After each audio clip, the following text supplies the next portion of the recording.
3 seconds. It was all Major Brevin Stroud had before the negotiations inevitably veered into predictable Cathar strong-arming. The air in Eclipse Haven, thick with the stench of overheated metal and the faint, acrid tang of synthetic ozone. He felt it in his lungs, a low thrum of machine vibration through the deck plates, mirroring the weariness in his bones. This was the peace he was meant to uphold. A peace as fragile as the membrane of a nascent xenomorph egg. His knuckles, old and scarred, tightened on the worn tactical panel. The station, a sprawling testament to titanium and pale, flickering lights, rotated sluggishly around a gas giant, its constant hum a backdrop to the ceaseless metallic clang of Cathar patrol boots. Every sound was a reminder of who dictated the terms. Lord Corlith's personal vessel, a sleek black needle that seemed to pierce the very fabric of the void, was now locking into the primary bay. Corlith, a name that could make even the most seasoned diplomat's spine crawl. Brevin only felt an old, familiar fatigue. Beside him, the discrete intelligence unit, Echo 7, a polished sphere with a single optical eye, emitted a soft, almost imperceptible tone. Anomaly detected. Echo 7's synthetic voice echoed, devoid of inflection. Cathar arrogance level extrapolated at 73%. Brevin let out a dry, mirthless chuckle. 73%, Echo? You're feeling generous today. He lowered the panel, the faint scent of old grease clinging to his fingers.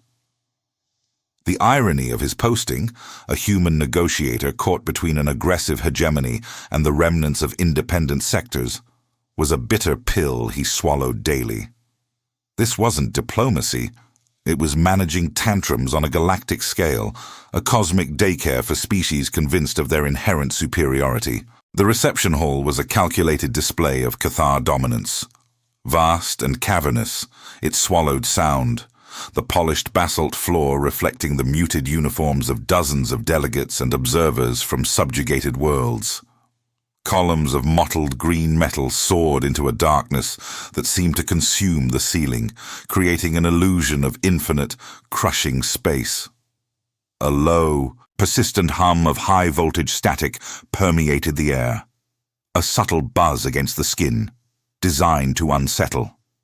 Lord Corlith entered, a colossus of obsidian muscle and scales, accompanied by his personal guard. His imposing form seemed to absorb the ambient light, radiating an undeniable brutal authority. His eyes, mere incandescent slits in his scaly face, swept across the assembled crowd, searching, not for recognition, but for weakness. A tremor ran through the room, a collective holding of breath. He was hunting for a fracture, an opening to assert his unchallenged superiority, to remind them all of the sheer power he embodied. His gaze snagged on Cadet Nissa Gray, from the newly annexed world of Namara. Her people were known for their biological delicacy, their intricate organic art, a stark contrast to Cathar brutalism. Perhaps it was nerves, or the stifling atmosphere, but the datapad in Nissa's hand slipped, clattering across the basalt floor, its metallic ring echoing too loudly in the sudden oppressive silence. A trivial error, but the Cathar tolerated no imperfection, no lapse in deference. Corlith stopped. The very air in the vast chamber seemed to freeze, thick and cloying. The low hum of the station's power grid intensified in Brevin's ears, a warning. Slowly, deliberately, Corlith began to walk towards the young cadet.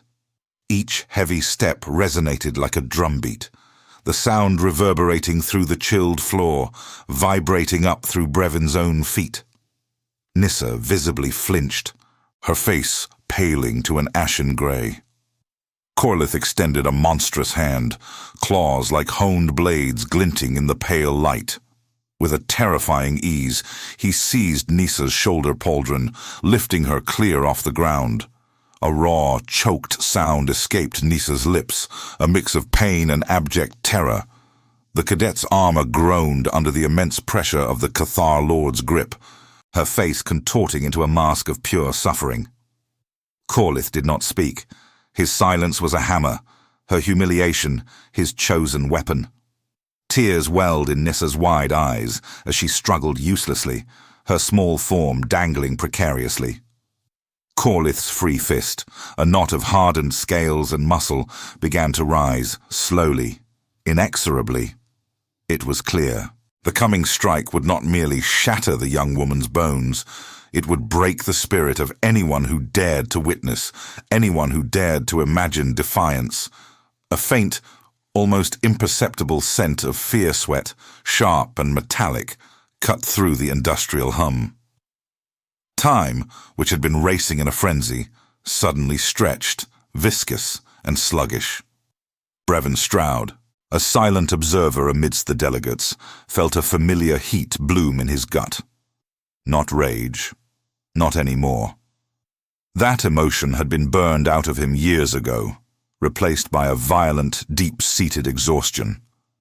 How many years of diplomacy, of mutual understanding, had he endured, only to watch the same brutal scene unfold, different settings, different victims? The bitter taste of old regret, of past failures, coated his tongue. He watched Corlith's fist ascend, the shadow of the giant claws falling across Nissa's terrified face. No one moved. No one dared to even breathe. Only Brevin.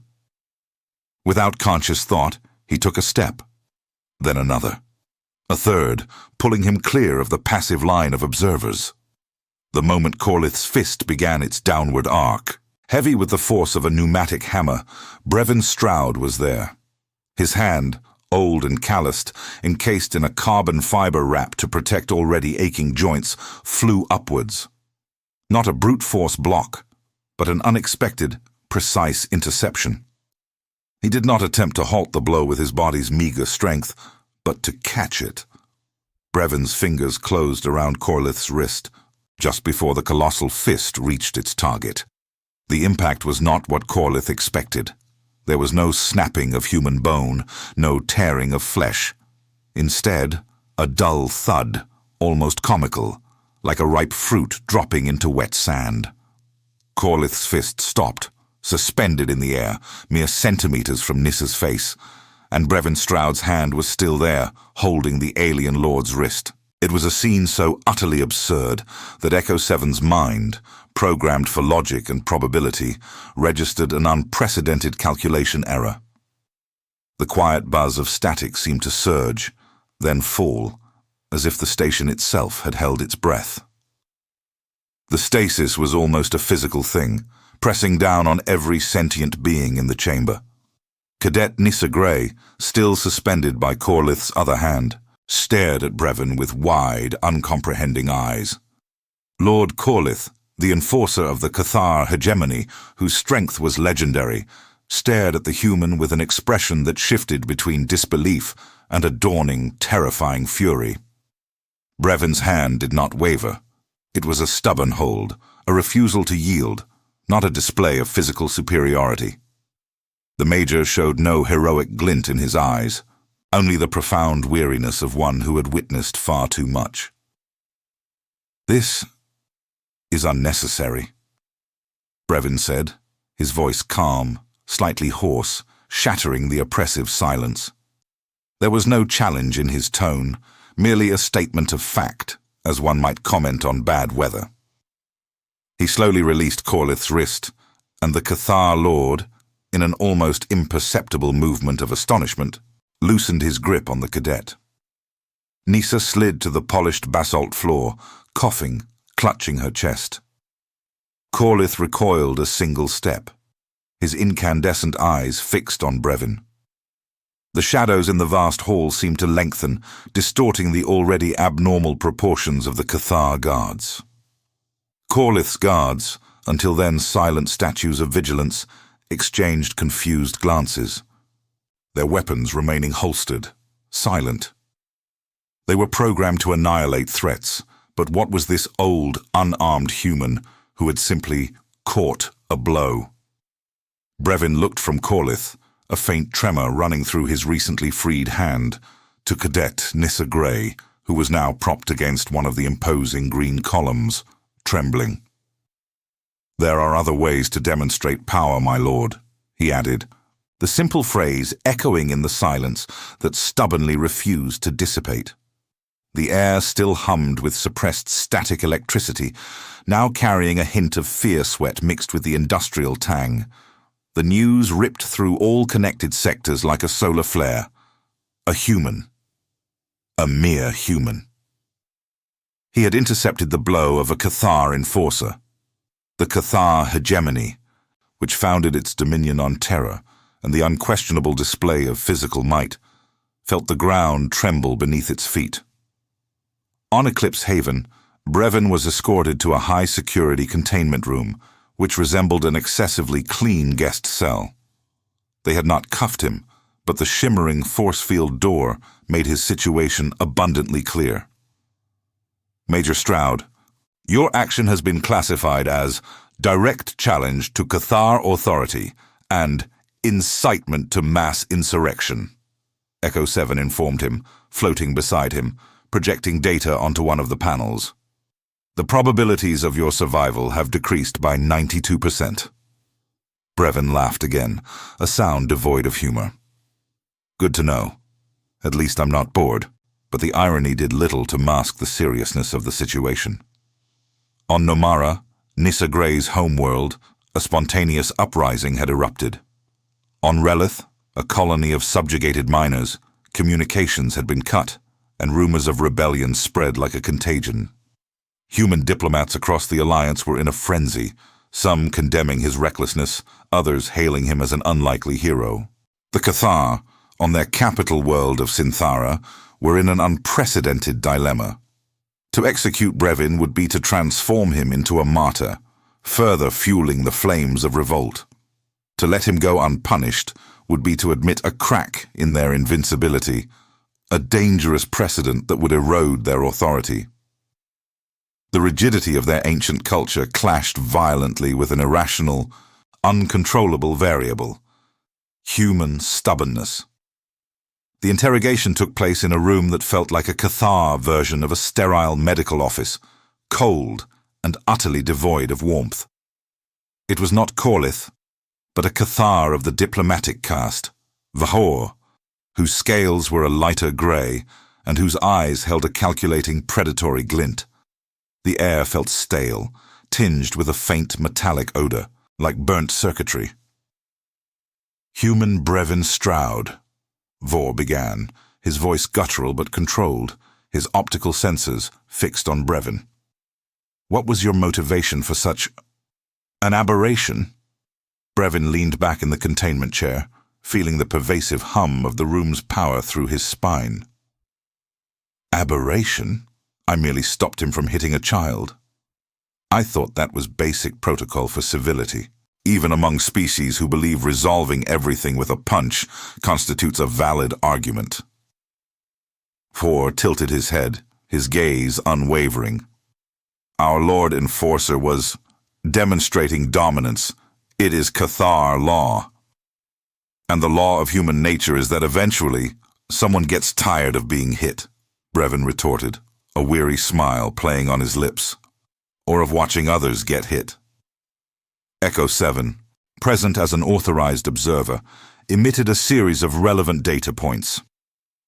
Data indicates subject Brevin Stroud's primary motivation can be classified as reactive empathy, with traces of existential fatigue.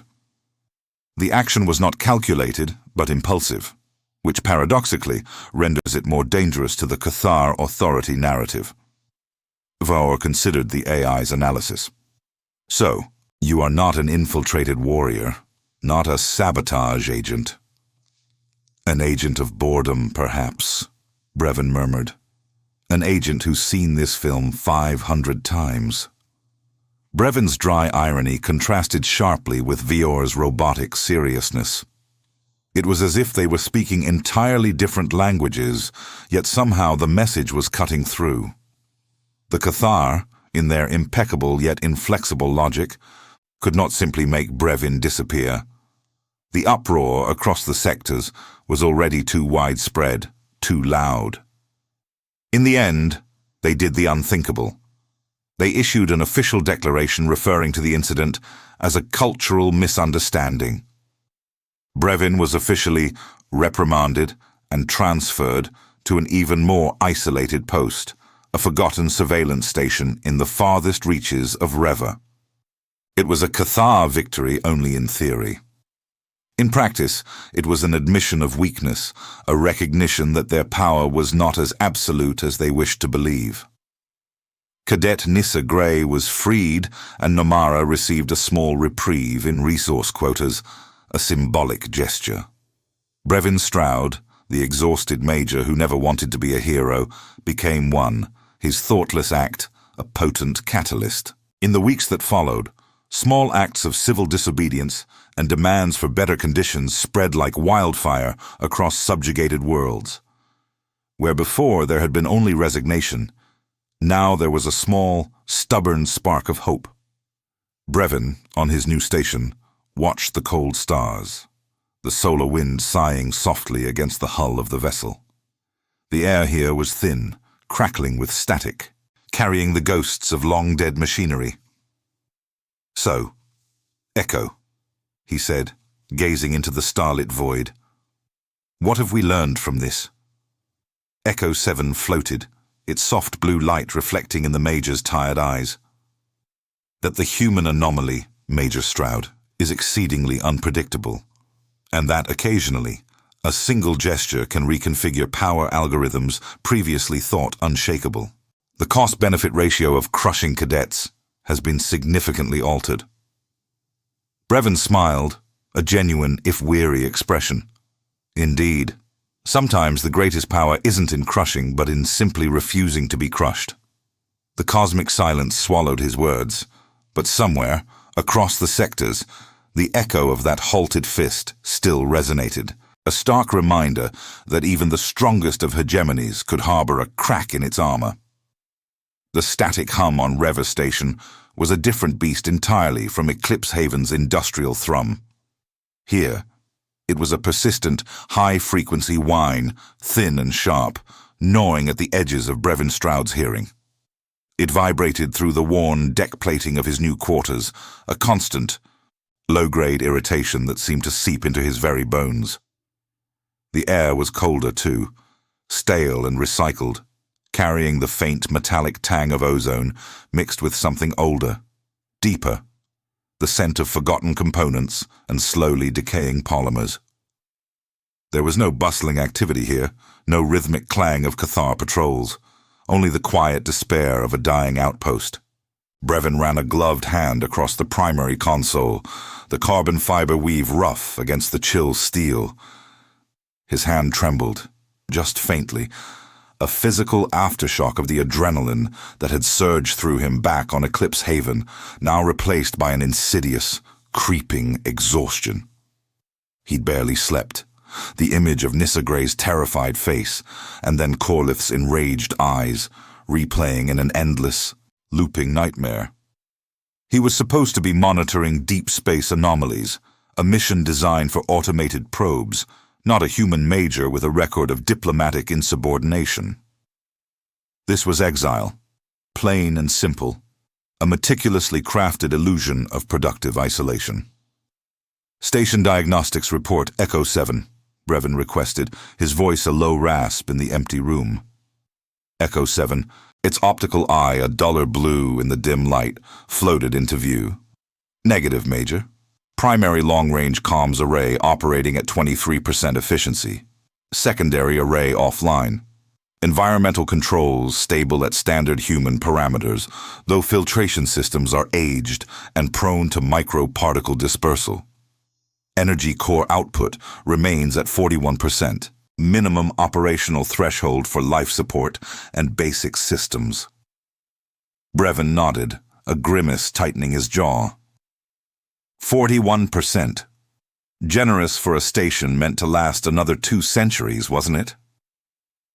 The original project brief allocated resources for a 6-month operational lifespan before full decommissioning. Echo 7 replied, utterly devoid of irony. "The station has been active for 108 years. A bitter laugh escaped Brevin. 108 years of neglect, now his personal purgatory.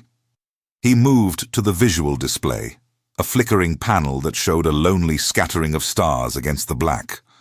Reva was nestled in a dead zone, a cosmic backwater, precisely where the Cathar wanted him to be.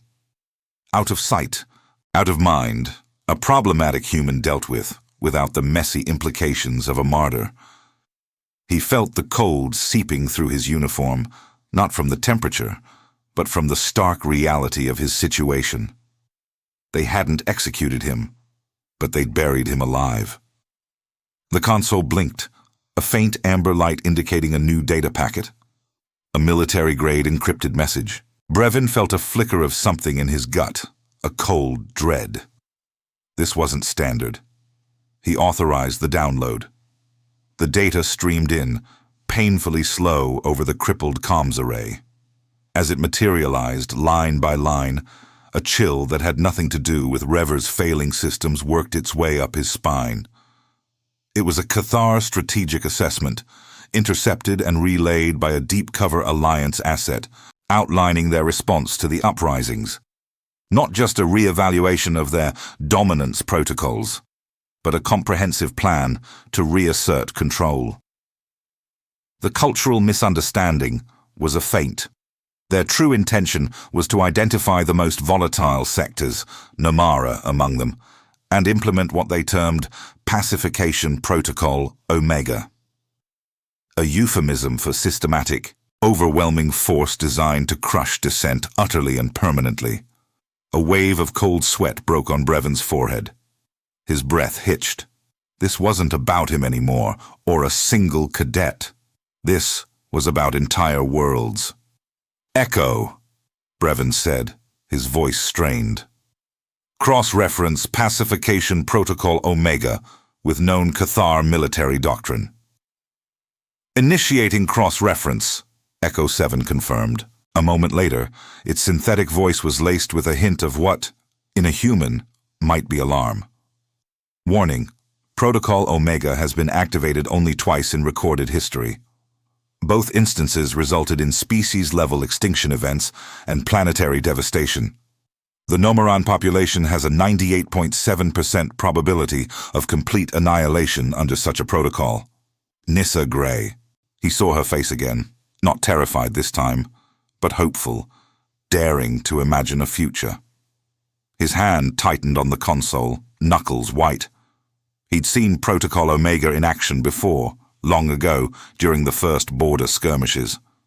The memory was a searing brand, the screams of a doomed populace, the flash of orbital bombardment, the acrid dust that choked the air even through reinforced suits. He remembered the smell of burnt flesh, the sickening quiet that followed.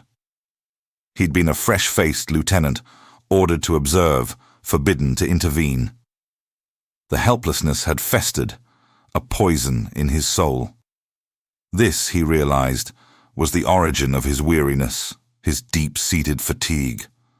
The knowledge that he could have done something, should have done something, but hadn't. Now, he was here, hundreds of parsecs away, on a dying station, watching it unfold again. A familiar, crushing weight descended upon him. The Cathar are not stupid, Major, Echo 7 continued, cutting into his thoughts. Their public declaration regarding your transfer was a calculated move. They understood the symbolic value of your act. By exiling you, they remove the hero from the immediate conflict zone while simultaneously preparing a decisive response to crush the rebellion your action inadvertently inspired. This station, Reva, is likely intended as a dead end. Your compromised communication capabilities ensure you cannot interfere with their subsequent actions. Brevin's jaw tightened. They hadn't just removed him, they had silenced him, made him irrelevant. The chill air of Reva suddenly felt like a physical constriction around his chest. He was trapped, a pawn on a galactic chessboard manipulated by a ruthless enemy, and perhaps by his own alliance. which had been too quick to wash its hands of a problematic asset. He stared at the data on the screen, the cold, hard numbers predicting Nissa Gray's extinction. His previous act, one of impulsive defiance, had inadvertently signed the death warrant of an entire species. There must be a way to transmit this, Brevin murmured, his gaze sweeping the console, searching for a solution, any solution, in the failing machinery. A bypass, a back channel. Negative, Major, Echo 7 stated. All long-range communication beyond a 20-parsec radius is currently filtered and flagged by Cathar interceptors for keyword analysis. Any attempt to transmit data regarding Protocol Omega would be instantly detected and nullified. Furthermore, your current clearance level has been downgraded to non-critical archival, severely limiting your access to secure Alliance channels. You are, for all intents and purposes, entirely isolated. The words hung in the stale, cold air, isolated, irrelevant. His old hands, scarred from a lifetime of service, clenched into fists. He had tried to prevent one injustice, only to inadvertently trigger a far greater one. The weight of it was immense, pressing down on him, echoing the decades of helplessness he had carried.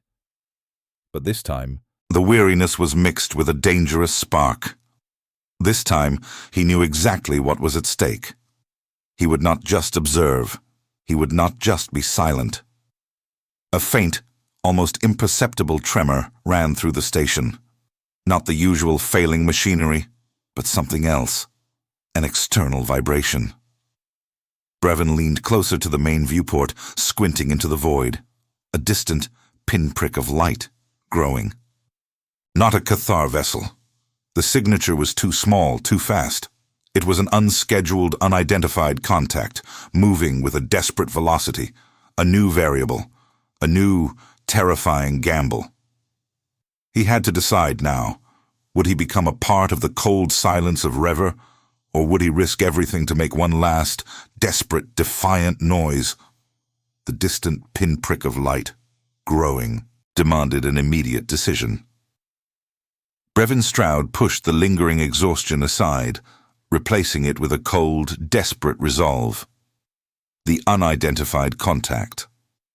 An unscheduled, fast-moving variable in a system engineered for predictability. He leaned over the main console, his breath fogging the aging display. Echo 7, run a full spectral analysis on that contact. Prioritize speed over resolution. I need a preliminary classification now. Affirmative, Major, Echo 7 replied, its optical eye intensifying. Running full spectrum. Initial trajectory indicates direct approach. Velocity consistent with light cruiser class vessel, but energy signature is anomalous. Unregistered within Alliance or Cathar databases. Brevin's jaw tightened. Unregistered. That was either very good or very, very bad. He thought of Nissa Gray, of Protocol Omega. This was his only chance, however slim, however suicidal. He had to assume the best. Prepare for the worst.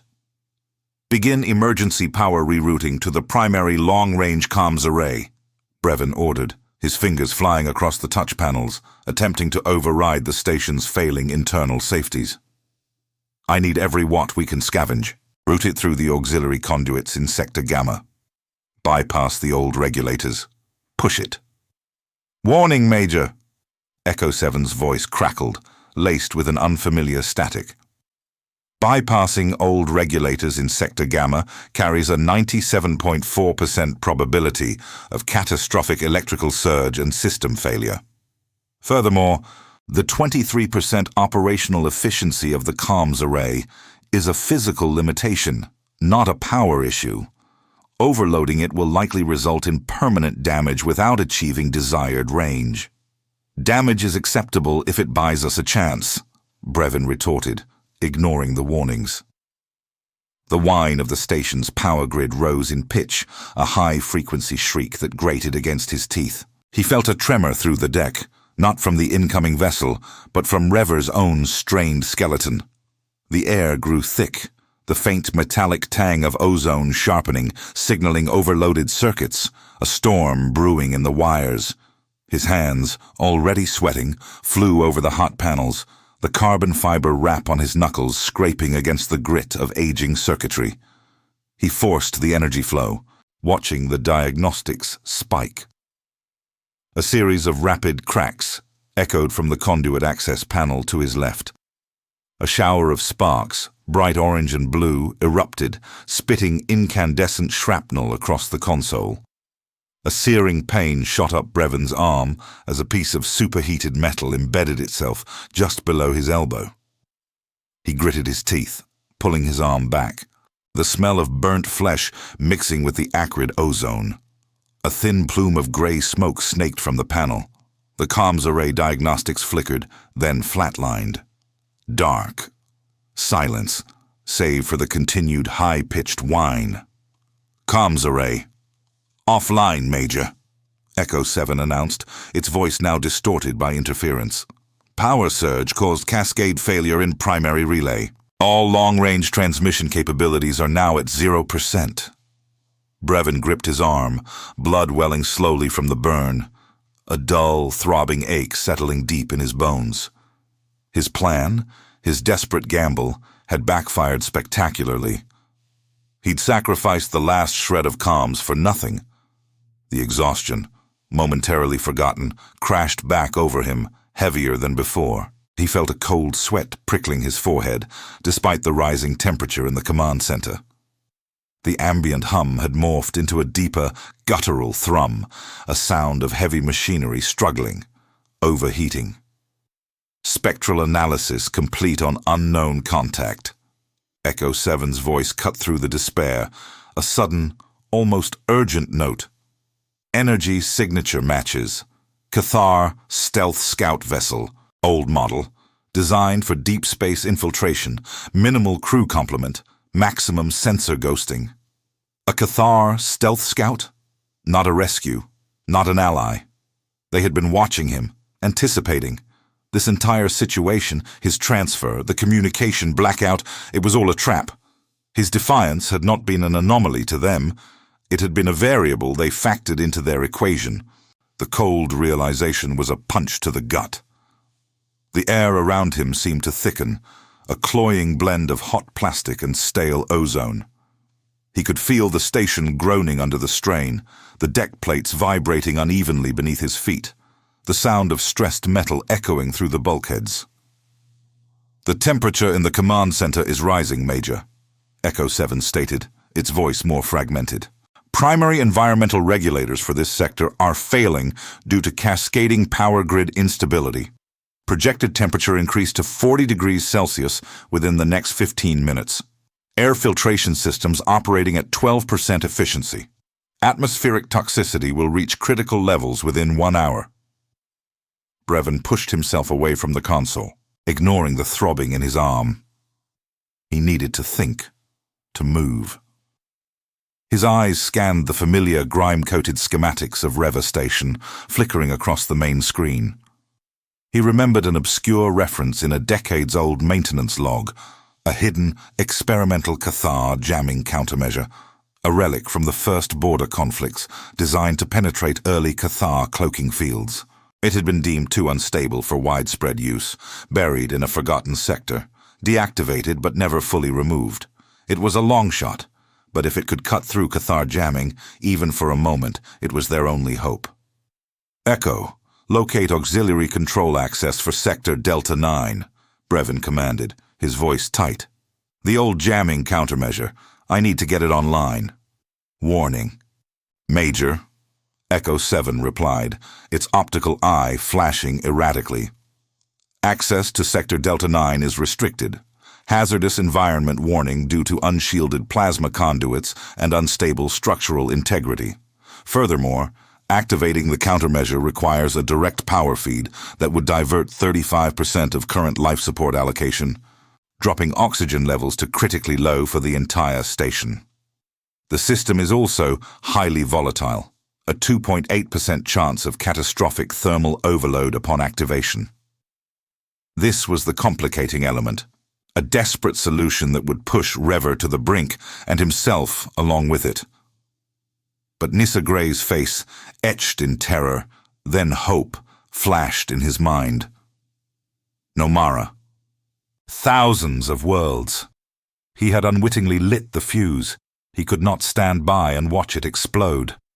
The heat in the command center was now stifling, clinging to his uniform, making his skin prickle with sweat. His vision blurred for a moment, the metallic taste of adrenaline and stale oxygen filling his mouth. He stumbled through the corridors, the station groaning around him. The emergency lights, when they worked, cast long, dancing shadows, highlighting peeling paint and rusted conduits. The air grew progressively warmer, thick with the smell of overheated electronics and stagnant water. Sweat plastered his uniform to his back, a mixture of exertion and anxiety. The old wound in his arm throbbed relentlessly. Sector Delta 9 was a ghost corridor, the lights flickering weakly, the air even hotter and heavier, crackling with errant static discharge from exposed conduits. He could hear the low hiss of a plasma conduit nearby, unshielded as Echo 7 warned. Dust, thick and grey, coated every surface. The door, a heavy manual bulkhead, groaned open with a screech of rusted hinges, revealing a small, claustrophobic chamber. Inside, nestled amongst ancient wiring, was the countermeasure module, a bulky, archaic piece of Cathar-designed tech, covered in dust and spider webs of defunct circuitry. As Brevin reached for the main activation port, a sudden violent shudder ripped through the station. The overhead lights flickered once, then died, plunging the chamber into near total darkness. Only the faint, erratic glow of Echo 7's optical eye and the angry, pulsing red light of the countermeasure's dormant core illuminated the space. A high-pitched alarm began to blare, intermittent and distorted. Major, structural integrity alert in sections 4 through 7. Echo 7's voice screamed, barely audible over the klaxons. Hull breach imminent due to external impact, energy core output dropping rapidly, oxygen scrubbers in sectors 3 and 6 offline. Remaining station oxygen levels at 70% and falling. Brevin felt the deck beneath him tilt, the station groaning like a dying beast. The Cathar scout. It hadn't just approached, it had collided, deliberately to disable Rever completely, cutting off any possibility of his interference, perhaps even serving as a crude anchor for a boarding party. He was trapped. The air grew thinner, already burning in his lungs. He could feel the pressure in his ears, a dull ache behind his eyes. He had two choices. Attempt to seal the hull breach from Delta 9's auxiliary panel, a complex, time-consuming process that would save the station but abandon the countermeasure, or activate the countermeasure, which would divert critical life support and leave him exposed to the rapidly depleting oxygen and the incoming Cathar. To make matters worse, one of the ceiling panels above the countermeasure module buckled, a jagged shard of metal tearing free and falling directly towards the activation port. Brevin acted on instinct. He thrust his injured arm forward, using his carbon fiber-wrapped hand to deflect the falling debris away from the console. The metal shard scraped his forearm, tearing a deep gash through his uniform, exposing raw flesh. A sharp, burning pain flared, brighter than his existing injury. But the port was clear. He stared at the large, greasy activation lever, its surface slick with decades of accumulated grime. He pulled. The lever moved with a horrible, grinding resistance. He felt a jolt of raw power surge through his body, the air filling with an intense crackle of static. The countermeasure began to whine, a sound like a tortured banshee, escalating rapidly in pitch. The lights in the chamber flared, then dimmed again. The entire station vibrated violently, a deep, unsettling hum that felt like it was tearing apart his very bones. His lungs burned, gasping for the increasingly thin air. Countermeasure activation confirmed, Echo 7 announced, its voice suddenly clear, if strained. Brief window of unrestricted transmission available. Warning, Cathar inbound. Multiple warship signatures detected, 5 parsecs and closing fast. ETA 3 minutes. Also, the unidentified contact. It is not a Cathar scout, Major. Brevin staggered, leaning heavily against the smoking countermeasure module, his 2 injured arms screaming in protest. The countermeasure, spitting sparks, was clearly on the verge of exploding. "What is it, Echo?" Brevin rasped, his vision tunneling, the heat and lack of oxygen making his head spin. "It is a nomadic fleet. Unknown origin. High energy output. Signatures do not match any known species database, and they are breaching the outer airlock. Boarding in progress." Brevin looked from the sparking module to the heavy sealed door of the chamber. Cathar warships inbound. A dying station. And now, a completely unknown, potentially hostile force was boarding, their metallic footsteps echoing faintly through the strained bulkheads. He was pinned, bleeding, and out of options.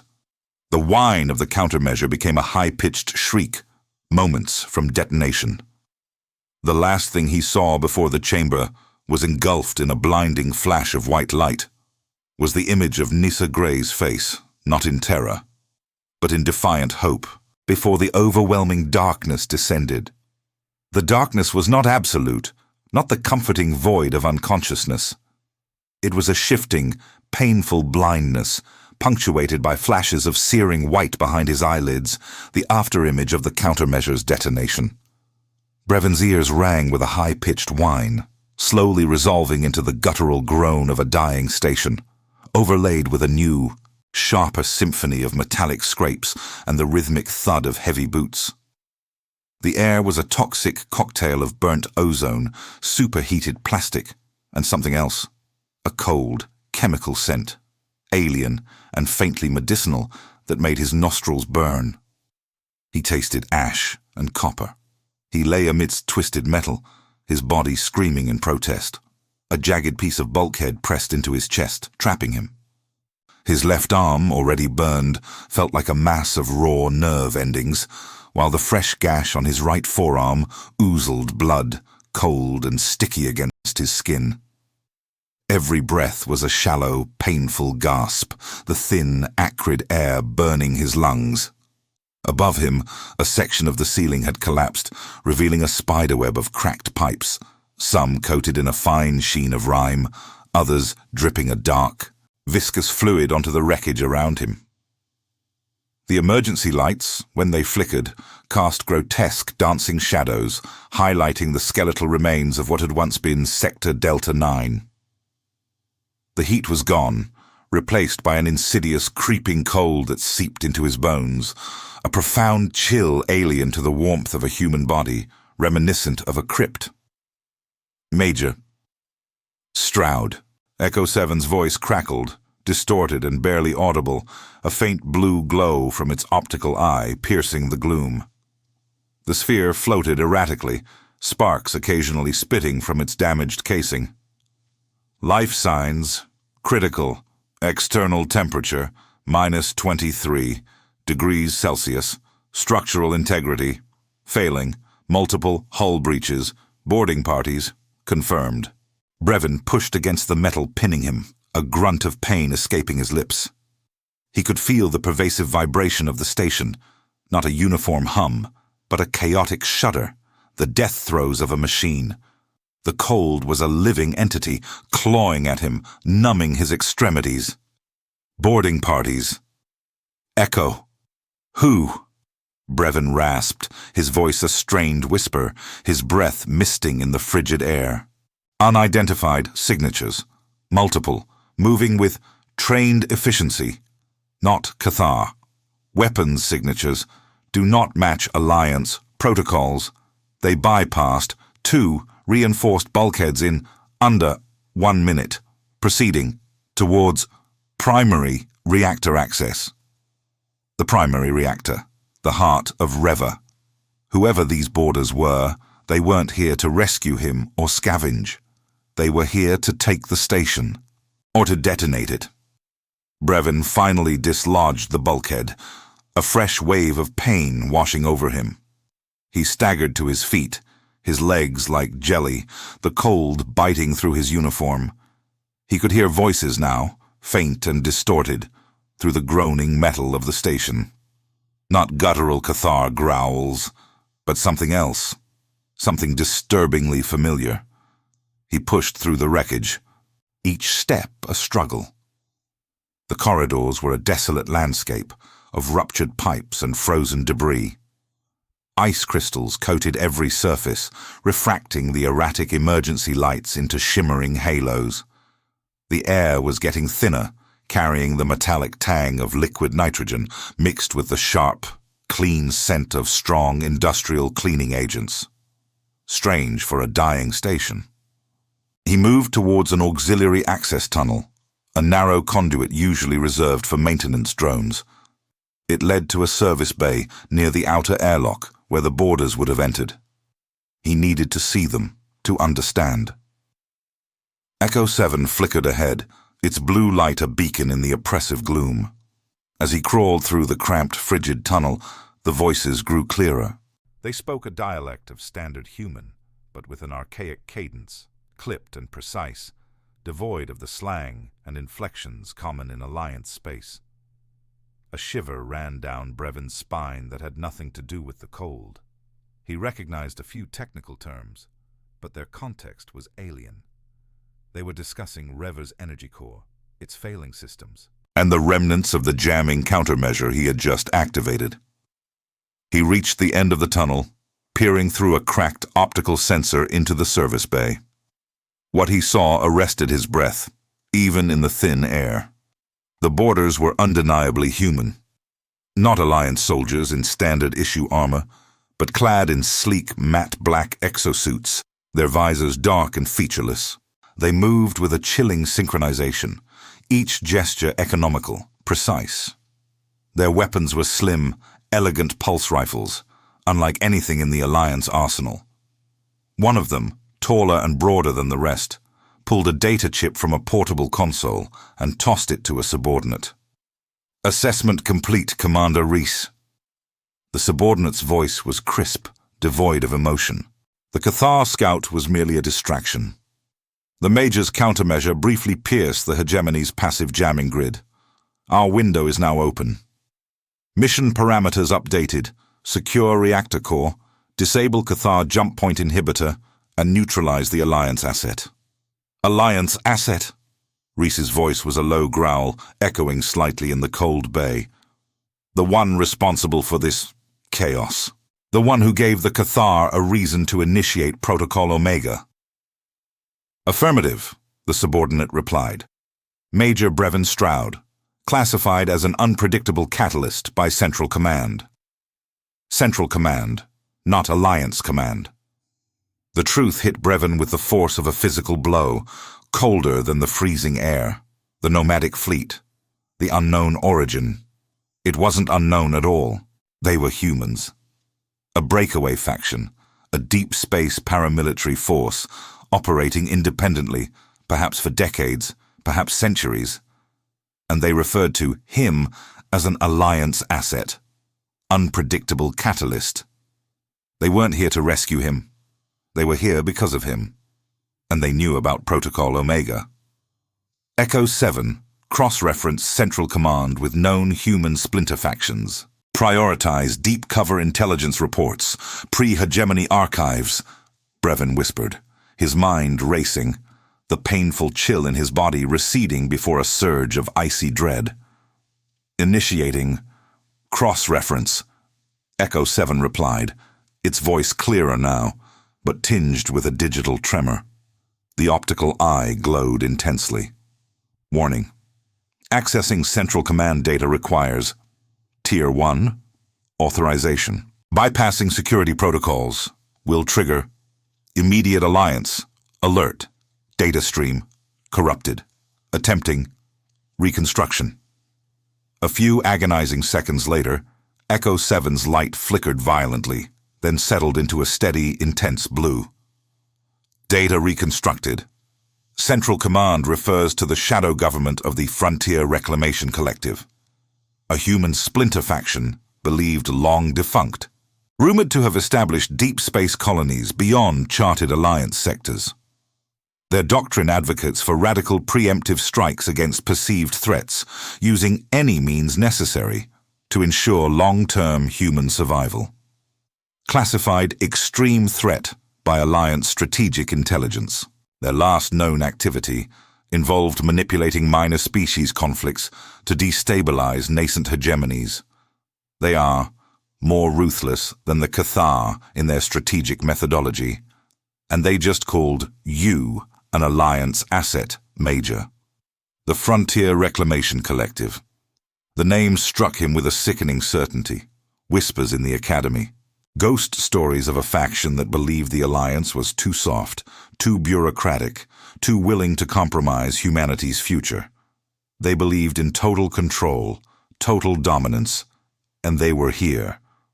Brevin's initial defiance against Corlith, his impulsive act of empathy, had not just sparked a Cathar reaction, it had woken a far more ancient, far more dangerous beast from its long slumber. He hadn't just changed the Cathar equation, he'd introduced an entirely new, terrifying variable into the galactic balance. They were not here to help Nomara. They were here to exploit the chaos. The cold air suddenly felt heavier, pressing down on him, not just with physical weight, but with the immense burden of this revelation. He had thought the Cathar were the ultimate threat, a tyrannical empire. But the collective, these ghost humans, were playing a different game, a game of multi-layered manipulation, using both the Cathar and the Alliance as pieces on their board. They had allowed Protocol Omega to be initiated, perhaps even encouraged it, knowing it would draw out latent Cathar vulnerabilities, while simultaneously proving the Alliance's weakness. Nissa Grey, Nomara, the thousands of subjugated worlds, they were all just collateral damage in a grand, horrific strategy for human supremacy. The taste of stale chemical rot from the chilled air felt like a poison on his tongue. Brevin had an impossible choice.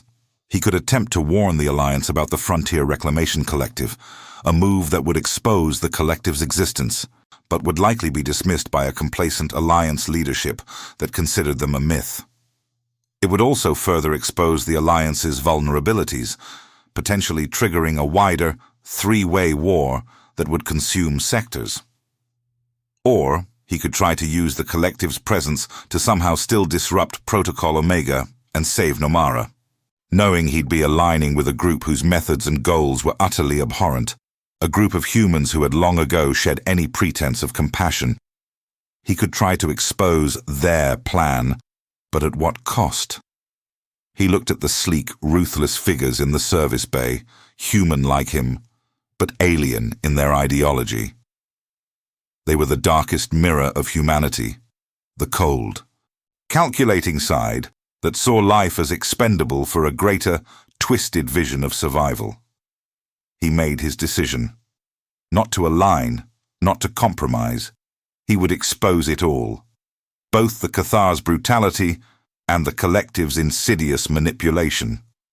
The Alliance needed to know the full scope of the galaxy's rot. He needed to get a message out, a full, unfiltered data burst, containing every scrap of intelligence, Protocol Omega, the Frontier Reclamation Collective, their plans, their true identities. This would not just be a warning, it would be a scream into the void, a desperate attempt to shatter the layers of deceit. "Echo 7, Brevin whispered, his voice gaining a desperate resolve. "I need to re-engage the jamming countermeasure. Overload it. Maximize output. Short-range burst. I don't care if it detonates the station. I need a single, clear, unrestricted channel for 10 seconds. Route everything through the emergency comms buoy in Sector Lambda 6. Override all Alliance security protocols. Every bit of data on the collective, on Protocol Omega, on everything. Push it. Warning, Major. Echo 7's voice was filled with frantic static. Overloading the countermeasure in its current state will guarantee immediate reactor core meltdown. Rever station will be destroyed. Probability of survival, 0.001%. Furthermore, the collective has already begun disabling the Cathar jump point inhibitor. Their ships are now establishing an inter-system network.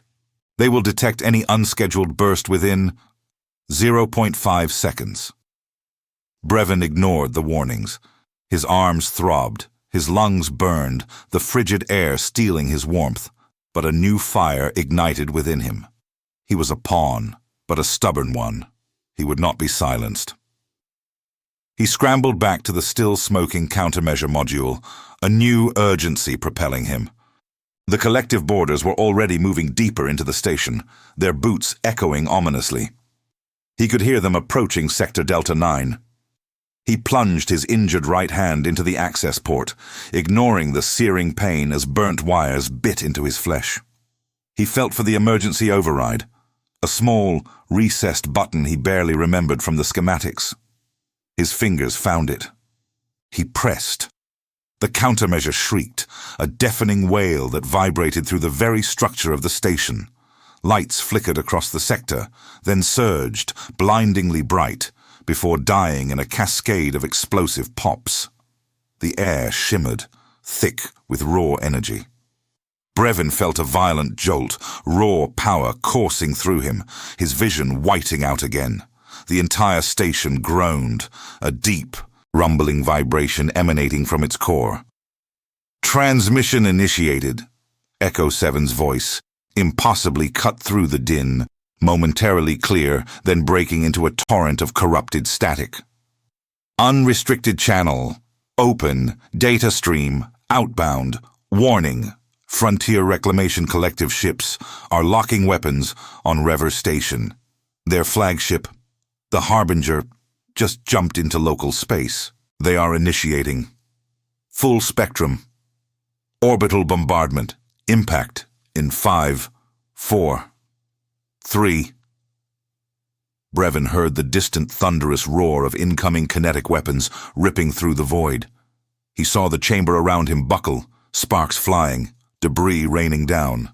The floor tilted violently, plunging him into darkness again, a darkness that tasted of ozone, ash, and the cold, unyielding indifference of a galaxy far too eager to consume itself. The crushing darkness that followed the orbital bombardment was not a void, but a weight. It pressed down on Brevin Stroud, a physical manifestation of the galaxy's indifference, colder and heavier than the debris that pinned him. The taste of ozone and ash was now joined by a coppery tang, sharp and immediate.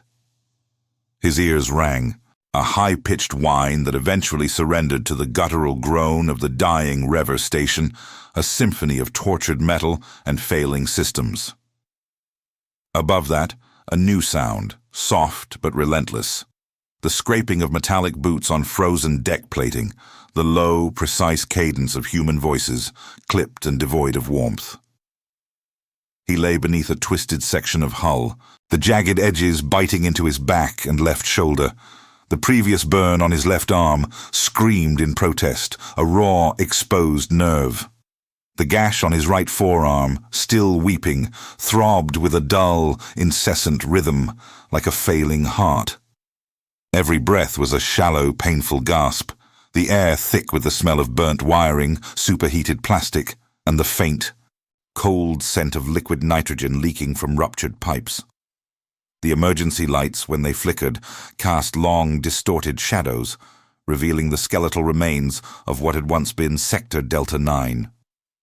The insidious cold that had begun to seep into his bones now held him in its icy grip, a profound chill that spoke of death and the emptiness of space. "Major, Stroud," Echo 7's voice crackled, barely a whisper over the station's dying moan.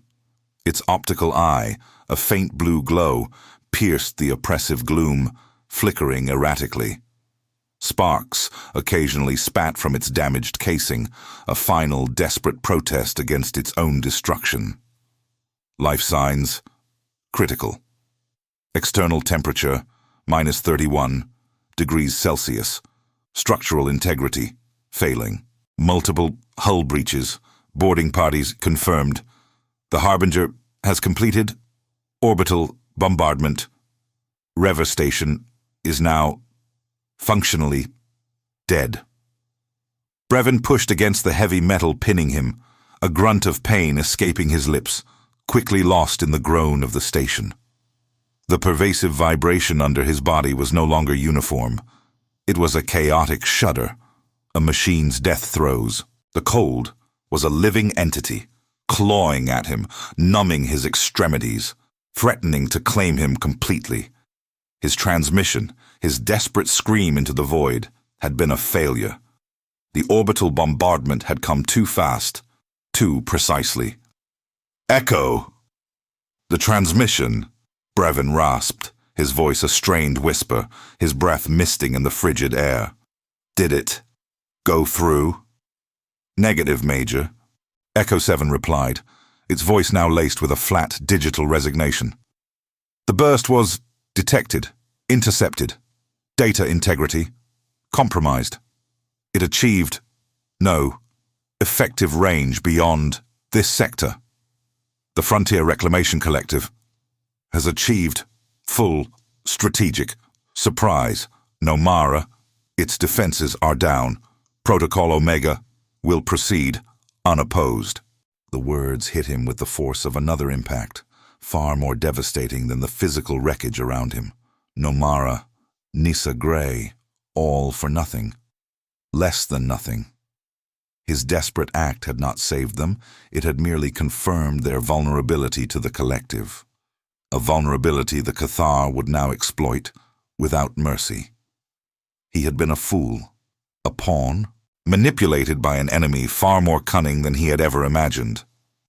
The image of Nissa's terrified face, then her hopeful one, flashed in his mind, searing itself into his consciousness. He hadn't ignited a spark of hope. He had lit a fuse that consumed entire worlds. He finally dislodged the section of hull, a fresh wave of agony washing over him as broken ribs protested. He staggered to his feet, his legs like jelly, the cold biting through his torn uniform. He leaned heavily against a bent bulkhead, his vision blurring, the metallic taste of adrenaline and stale blood thick in his mouth. The rhythmic thud of boots grew closer, accompanied by the low hum of energy weapons. He was trapped. Rever Station was his tomb. He was tired, so profoundly tired. The exhaustion was not just physical, it was a deep-seated weariness that had settled into his very soul. Decades of fighting, decades of compromise, decades of watching the same patterns of brutality repeat themselves. What had it all been for? What had he gained by reaching out to stop Corlith's fist? He had thought it an act of simple decency, a refusal to stand by. But the galaxy did not care for decency. It cared for power, for strategy, for ruthless efficiency. And in that calculus, his impulsive empathy had been nothing more than a catastrophic flaw. He had lied to himself. He wasn't a hero. He was a broken old man who had made a series of terrible decisions, driven by a naive belief in something better. He had been afraid of becoming numb, afraid of letting go of the last vestiges of his humanity. And that fear, that desperate clinging to an ideal, had brought ruin. He had made a mess, a galactic-scale disaster, and now he was alone, bleeding, watching the consequences unfold around him. The cold was a comfort, a slow, numb embrace. Approaching. Sector Delta 9. Commander Reese's unit. Echo 7 whispered, its light almost gone, a dying ember. They are securing the reactor core. Estimated time to contact, 87 seconds. 87 seconds until the collective found him, until they neutralized the Alliance asset, him. He had nothing left. His comms were dead, his station was dying, his allies were unaware, and an entire species was condemned because of his actions. He was a dead man, A useless pawn. He could just lay down, let the cold claim him, let the collective finish him. It would be easier, less painful, less tiring. His gaze swept the wreckage, an instinctive final inventory of his ruined world. Amidst the twisted conduits and sparking wires of the destroyed countermeasure module, something glinted. A small, forgotten access panel, half melted, exposing an archaic, subspace data relay. It was a relic from Rever's original construction, a redundant system designed for a long-abandoned deep space communication network, one that had been deemed too slow and inefficient for modern Alliance use. It had been left active, a bureaucratic oversight, because no one had bothered to fully decommission it. It was shielded by layers of ancient, lead-lined plating, designed to survive a minor stellar flare, not an orbital bombardment, but it had somehow endured. A stubborn, anachronistic anomaly. It wasn't a transmission array. It was a single, tiny data stream operating on an ultra-low frequency, capable of relaying only the most basic burst of information, perhaps 20 words, to a handful of equally archaic listening posts that hadn't been updated in centuries. Alliance Central Command wouldn't even register it. It was less than a whisper in a hurricane. But there was one post, deep in the fringe systems, known only to a few, a place called the Dustbin, run by a reclusive former intelligence officer who still operated on pre-hegemony encryption keys, paranoid and utterly isolated. He might, just might, register an anomaly. This was not a chance for salvation. It was a suicide gamble, a final defiant act of futility. It would require rerouting the last vestiges of Rever's failing power, bypassing countless safety protocols, and risking a localized cascade failure that would turn Sector Delta 9 into a plasma furnace. The collective would detect the power spike immediately, a flare of energy in the darkness. But what did he have to lose? His life? It was already forfeit. His dignity? That had been stripped away by the collective's machinations. A grim, desperate resolve hardened in Brevon's eyes. He wasn't doing this for heroism, or for Nissa Grey, or even for Nomara. He was doing it because he refused to simply cease, to allow his ultimate failure to be his final act. He would not go quietly into the long night. If he was to be a catalyst, then he would burn everything down around him. He pushed off the bulkhead, ignoring the searing pain, and stumbled towards the exposed subspace relay. His injured right hand, numb with cold and pain, fumbled for the access port, burnt wires biting into his flesh. The rhythmic thud of boots was now directly outside the chamber. They were here. He plunged his hand into the small, smoking opening, feeling for the archaic interface. He found it, a cold, gritty button. He had two choices. Die in silence, or make one last, desperate, defiant noise. He pressed it. The subspace relay crackled, a high-pitched, almost organic whine erupting from the ancient module. Emergency lights in the adjacent corridor flickered violently, then died. A wave of intense static washed over the sector, making the remaining lights in the chamber surge, then dim. The air thickened with the smell of raw, unfiltered energy. From the corridor outside, a sharp, authoritative voice barked. "Security breach. Power anomaly in Sector Delta 9. Seal all exits. Neutralize target."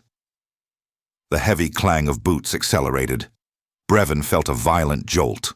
Raw, cold power surging through the module, vibrating up his arm, his vision tunneling as the room filled with an acrid, burning odor. The small, archaic relay began to glow with an impossibly bright crimson light. The collective knew. He had seconds. "Before we proceed, log your entry. Which country or planet are you watching from right now? The commander is tracking every active signal." The subspace relay crackled, a high-pitched, almost organic whine erupting from the ancient module. Brevon's thumb, numb with cold, pressed firmly against the gritty, forgotten button. The air vibrated with a raw, unfiltered energy, smelling of burnt wiring and superheated plasma. Emergency lights in the adjacent corridor flickered violently, strobing red and blue, then died, plunging the passage into oppressive darkness. A wave of intense static washed over Sector Delta 9, making the remaining emergency lights in Brevin's chamber surge with an unnatural brightness, then dim to a sickly, flickering yellow. From the corridor outside, Commander Reese's voice, sharp and authoritative, barked. "Security breach! Power anomaly in Sector Delta 9. Seal all exits. Neutralize target." The heavy clang of collective boots accelerated, a rhythmic pulse of dread. Brevin felt a violent jolt, raw, cold power surging through the archaic module, vibrating up his arm, making his teeth ache. His vision tunneled, a kaleidoscope of sparks and shadows. He had bypassed the primary power regulators, the digital safeties long since compromised by the collective's remote access. He had relied on an old field repair manual, a physical diagram from before the Alliance standardized everything, revealing a crude, unshielded energy shunt. It was a maintenance shortcut, a Gambiara for quick fixes in deep space, forgotten by the sophisticated cyber warfare models. He was pouring the station's last, dying current directly into a transmitter designed for a fraction of that load. It was crude, it was dirty, and it was working. The tiny data stream, just 20 words, was forcing its way through, a scream against the cosmic silence. He didn't know if it would reach the dustbin, or if that old intelligence officer, decades past relevance, would even be listening. But the anomaly, the sheer, sudden spike of energy, would register. It would be an anachronism too loud to ignore.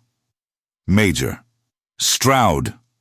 Echo 7's voice was a ragged whisper, its optical eye now a faint, stuttering pulse. "Energy drain, 96%. Reactor core, destabilization imminent. Environmental controls failing rapidly." The temperature plummeted, the air shimmered, and a thin layer of frost began to form on the exposed conduits. Brevin gasped, his breath misting in thick clouds, his lungs burning. The scent of ozone was now overwhelming, acidic, mixed with the sickly sweet smell of overloaded capacitors. He could hear the hiss of ruptured coolant lines, the pressure dropping. Doors along the main corridor hissed shut, not sealing, but seizing, their hydraulic mechanisms groaning under the strain of the power fluctuations. Metal groaned, a chorus of agony, as the station's internal structure protested the uncontrolled energy draw. Suddenly, a series of sharp, metallic clicks echoed from the ceiling. A squadron of collective patrol drones, small, spider-like constructs with energy emitters, dropped from maintenance hatches. They moved with a chilling, predatory efficiency, their optical sensors glowing crimson. They were not targeting Brevin directly yet, but focusing their beams on critical junction boxes, attempting to cut off the rogue power surge. "Warning, drone attack. Primary objective, power grid neutralization," Echo 7 announced, its voice now little more than static. "Tactical priority, evade. Secondary objective, maintain signal integrity." Brevin ripped his hand free from the subspace relay, his fingers seared and trembling, the skin already blistering. He stumbled back, using the bent bulkhead for support. The crimson glow from the relay pulsed, impossibly bright, casting his gaunt figure in stark, demonic shadows. He had only seconds. He could hear the collective soldiers just on the other side of the jammed door, their heavy boots thudding against the metal, a desperate attempt to force entry. He ducked as a drone's energy beam lanced past his head, cauterizing a section of twisted wiring, sending a shower of sparks across the compartment. The smell of burning rubber and hot plastic intensified. He needed to buy more time for the signal to finish its burst, even if it meant sacrificing his position. He saw a panel, heavy and bent, torn from the wall by the initial bombardment. With a grunt of pain, he leveraged it, kicking it towards the drones. It clanged against one of the spider-like machines, sending it spinning into another, momentarily disrupting their coordinated attack. "Major! 98%! 99! Echo 7's voice was almost gone, a dying whisper. Another drone, its optical sensor locked onto Brevin, fired. The beam struck his right shoulder, already weak from the previous impacts, tearing through his torn uniform. A searing pain, sharper than anything he had yet felt, exploded through him. He cried out, stumbling, his arm going limp. He fell to one knee, a fresh wave of nausea washing over him, his vision flickering. The air was thick with the scent of his own burning flesh. "Signal, transmission, complete," Echo 7 managed, its optical eye going dark.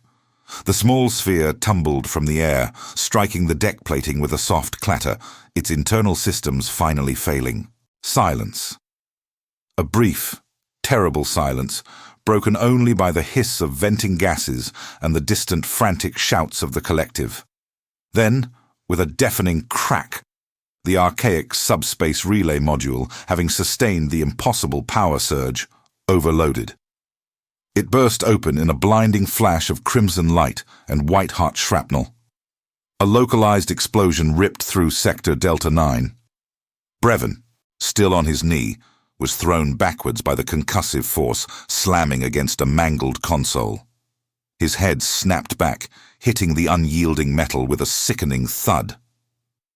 The explosion wasn't massive enough to breach the outer hull, but it tore through the already compromised interior, collapsing several bulkheads and severing critical power conduits.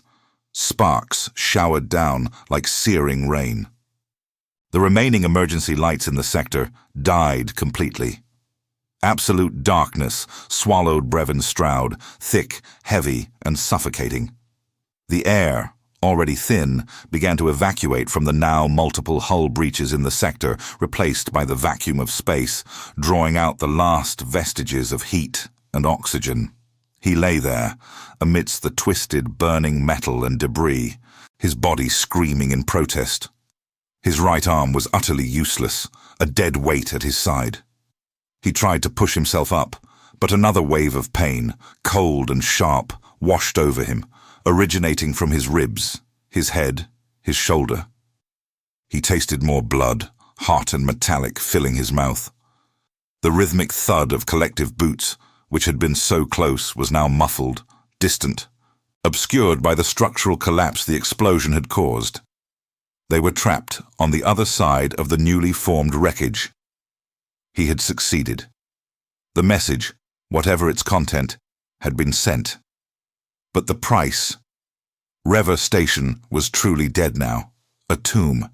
He was isolated, marooned on a lifeless hulk, drifting through the void. Echo 7 was gone. His own body was breaking down. He had traded a swift capture for a slow, agonizing demise. Through the ringing in his ears, a profound silence began to settle, cold and heavy. The battle for Sector Delta 9 was over. He pushed himself onto his back, gasping, his eyes trying to adjust to the pervasive blackness, seeing only the ghostly outlines of his own fogging breath. He had struck a blow against the collective, a small, defiant spark in the dark. But looking up at the cavernous, mangled void where the ceiling used to be, now peppered with dying stars, he saw the true cost. His defiant act had not saved a world.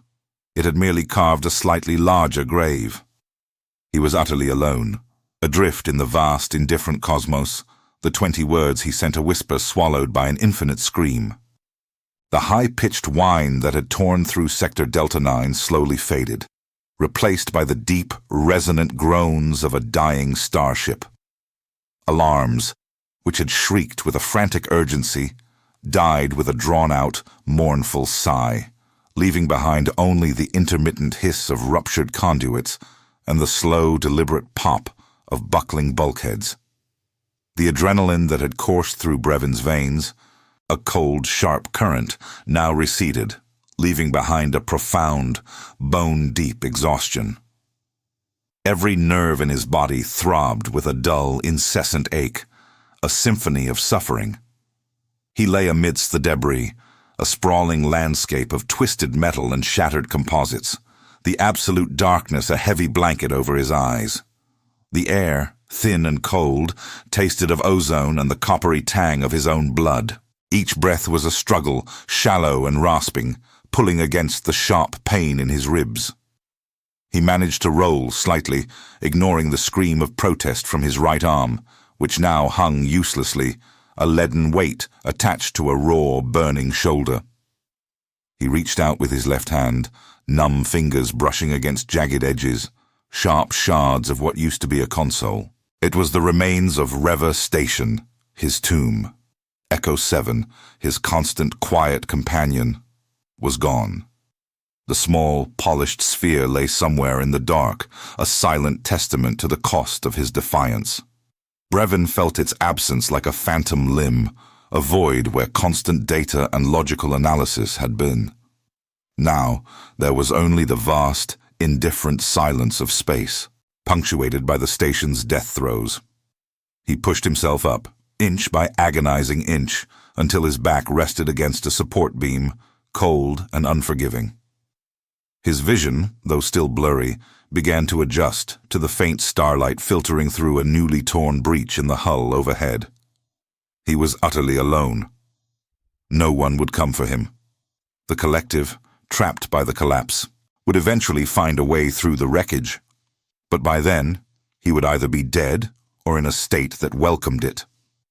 His 20 words, a tiny, furious burst of data, had been transmitted. He had no way of knowing if they were received, if they mattered, or if they were merely swallowed by the cosmic void, another forgotten echo. This wasn't a hero's stand, bathed in glorious light. This was a man, beaten and broken, isolated in the metallic husk of a forgotten station. He was a fugitive, a saboteur, in the eyes of the collective. To the Alliance, he was likely a rogue element, a useful disturbance, but too dangerous to acknowledge publicly. There would be no medals, no parades, no quiet debriefs in warm, well-lit rooms, only the cold, the pain, and the overwhelming silence. His left hand, scarred from 100 past repairs and small skirmishes, trembled as he tried to grasp his right arm. The tissue was charred, the bone likely splintered. He could feel the cold radiating from the exposed metal around him, seeping into his very bones, a decay that mirrored his own failing body. This was the cost of a gesture, a single, impulsive act of defiance against a crushing authority. It had rippled through the sectors, sparking 1,000 small rebellions, 1,000,000 whispered hopes. But for him, it had led here, to a dark, frozen tomb, adrift in the black. He stared through the breach, at the scattered diamonds of distant stars. No vibrant nebula, no swirling gas giants, just the stark, unyielding blackness. The air around him shimmered, and a thin layer of frost, a ghostly white, began to form on the exposed conduits and the mangled console beside him. He could almost feel the temperature plummeting, the last vestiges of warmth abandoning Reva Station. His gaze fell to his left hand, clenching and unclenching, the old scars a map of 1,000 forgotten battles. He remembered the feel of the worn tactical panel beneath his knuckles on Eclipse Haven, the metallic clang of Cathar patrol boots, the persistent hum of a station barely holding itself together. That hum, that constant low vibration, had always mirrored the weariness in his bones. Now, that hum was gone, replaced by the hiss of venting atmosphere, the groan of dying metal, and the rhythmic beat of his own failing heart. The air still carried a faint, acrid tang, not of synthetic ozone, but of burnt flesh. He closed his eyes, accepting the chill that began to numb his extremities. The great games of power, the galactic chess match, they continued, unseen and unheard from his forgotten corner of the void. His 20 words were a tiny pebble thrown into a cosmic ocean, perhaps causing a ripple, perhaps not. But for now, for him, the fight was over. All that remained was the quiet dissolution, the merging of his broken form with the cold, indifferent cosmos. The universe is vast and uncaring. But for a moment, it paused. This story is now part of the archive. Subscribe to help preserve future transmissions. And share this episode with someone who still believes in science